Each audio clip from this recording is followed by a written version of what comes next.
J'ai eu l'honneur de participer au lancement de cette réflexion avec la Convention des jeunes reporters du Sénégal sur le thème de la désinformation, qui est un thème qui nous touche en Europe comme en Afrique, parce que cet espace numérique est un espace libre, totalement libre, et qui implique une certaine réflexion de la part des journalistes, de la part des décideurs aussi politiques, pour voir comment réguler cet espace numérique de manière à éviter ce qu'on appelle les fake news ou la désinformation. La désinformation, ce sont des manipulations de l'information, ça peut être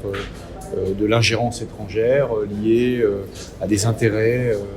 personnels, politiques, financiers, géostratégiques. Et tous ces éléments-là, aujourd'hui, nous impactent et impactent en premier lieu la jeunesse. Donc ça, ce sont un peu les risques de l'espace numérique. C'était un des sujets de la discussion qui aura lieu cet après-midi ici. Et puis l'autre aspect, c'est la liberté que présente cet espace numérique. On l'a vu la semaine dernière avec le Startup Act qui avait été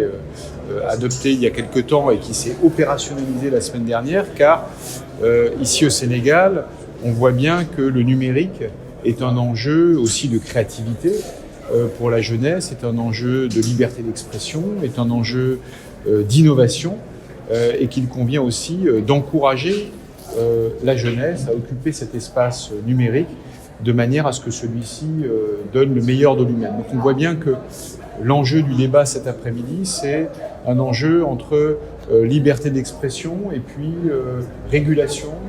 C'est un enjeu entre la liberté et l'innovation et la responsabilité. C'est un vieux débat philosophique, mais qui aujourd'hui, à l'ère du numérique, reprend toute son actualité et n'est pas facile à gérer. C'est la raison pour laquelle il nous paraissait important,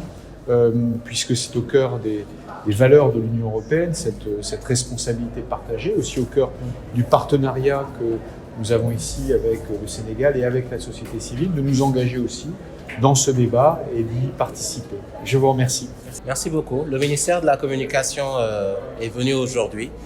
renouveler son appui à la Convention des jeunes reporters, particulièrement à la thématique qui nous réunit, la prévention de la désinformation, qui effectivement peut prendre plusieurs formes de subtilité, une désinformation directe, communément appelée fake news, de la malinformation, et pire encore aujourd'hui de nos jours, surtout dans le contexte géopolitique, une influence médiatique étrangère. Alors que le Sénégal est une démocratie qui veut préserver la liberté d'expression, la pluralité, mais aussi le pluralisme et enfin est resté ouvert sur la coopération internationale. Cela suppose donc deux éléments assez importants. Que nous puissions en interne au niveau national avoir un cadre légal et réglementaire assez innovant qui puisse d'avoir des outils technologiques de prévention et de veille et d'alerte précoce pour anticiper sur ces leviers-là. Mais l'autre aspect également, c'est dans le sillage du renforcement des journalistes, surtout des jeunes journalistes qui aujourd'hui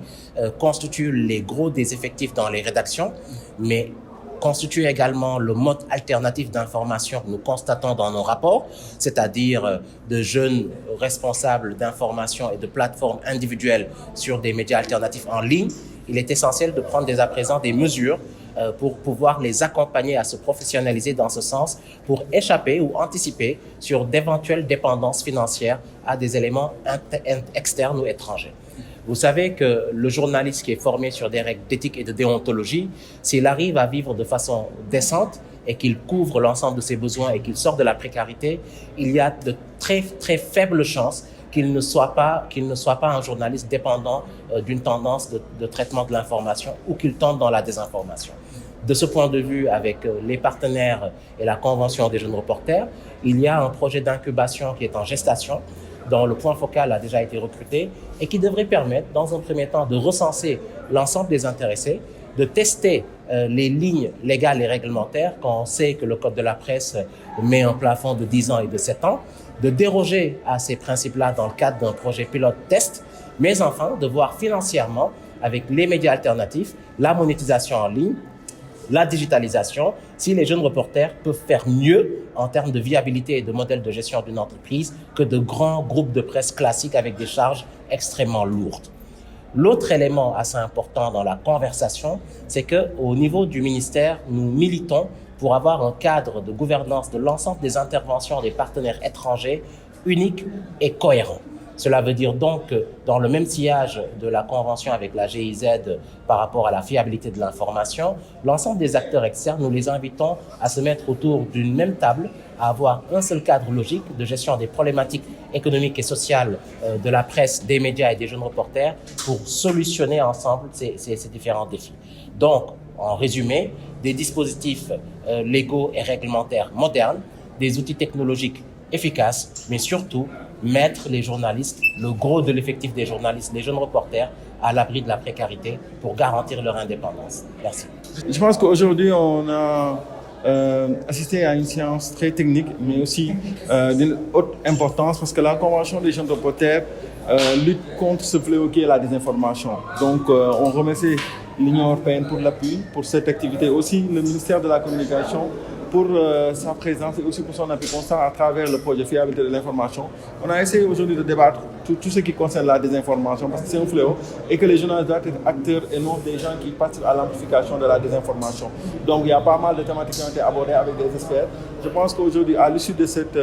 atelier, il est important que tout un chacun prenne conscience du rôle important que doivent avoir les journalistes dans la lutte contre la désinformation, mais surtout de l'importance de mettre les journalistes dans de très bonnes conditions de travail et de vie pour qu'ils puissent assumer leur rôle pleinement.